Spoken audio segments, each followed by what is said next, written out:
Miss হবে না আপনার পছন্দের টিভি শো। দেখুন জি5 অ্যাপে একদম ফ্রি। সবকিছু ভুলে গেলে তো চলবে না ছন্দক দাদা।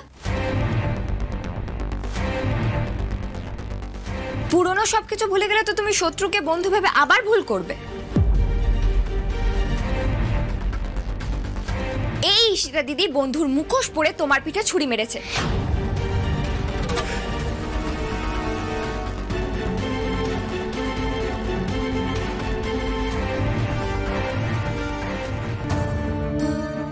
ঈশিতা দিদি যে তোমার পিছনে কি কি করেছে তুমি জানো না। এনাফ!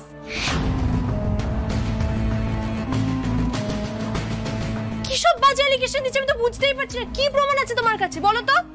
তোমার এই কথার কি প্রমাণ আছে? উত্তর দাও। উত্তর দেবো বলে কি? আগে আমার সাক্ষীদের ডাকি, সবাই আসুক, সবার সামনে প্রমাণ করে দেবো তুমি কি ধরনের বন্ধু। সবার সামনে তোমার মুখোশটা ছিঁড়ে ফেলবো। ঈশিতা দিদি সবাইকে চেনে। ঈশিতা দিদি সবার সঙ্গে এনাদের পরিচয় করিয়ে দাও।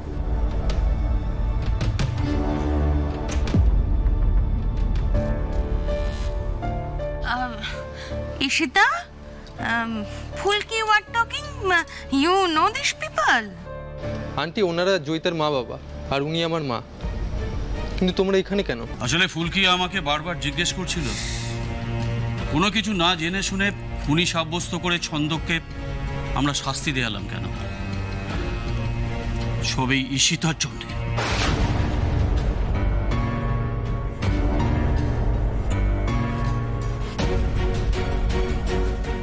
ফুলকি আমাদের এও বলল যে এই কথাটা যেন আমরা আপনাদের সকলের সামনে বলি, তাই আমরা এখানে এসেছি। ঈশিতাই সবসময় আমাদের বলেছে জয়িতা খুব কষ্টে আছে। ছন্দক অন্য একজন মেয়ের সঙ্গে সম্পর্কে জড়িয়েছে আর ঈশিতা সেটা কোনোভাবেই জয়িতাকে বোঝাতে পারছে না। আমরা সত্যি ছন্দককে কোনোদিনই সেভাবে পছন্দ করতে পারিনি। আর ঈশিতার এইসব কথা শুনে আমরা আরো বেশি করে ভুল বুঝেছিলাম ছন্দকের বিষয়ে।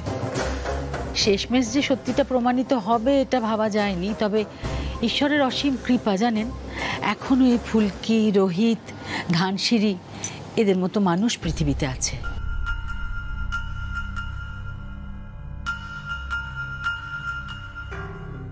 তুই আবার এখানে খেতে এসেছিস?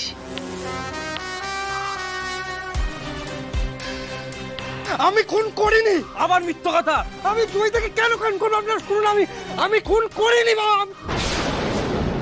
আচ্ছা, সেদিন যে ক্লাবের ছেলেরা আমাকে কিছু না বলতে দিয়ে আমার বিরুদ্ধে আঙুল তুলেছিল, তারাও কি কারো দ্বারা প্রভাবিত হয়েছিল? ঈশিতা, শুধু এইটুকু অন্তত বল।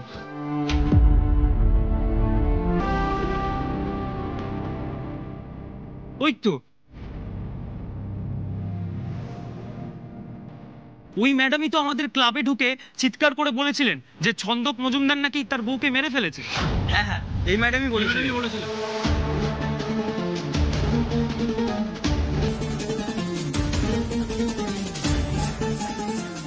আর সেই কথা বিশ্বাস করে তোমরা উপস্থিত হয়ে শোরগোল শুরু করলে, তার ফলে একটা মানুষের জীবন বরবাদ হয়ে গেল।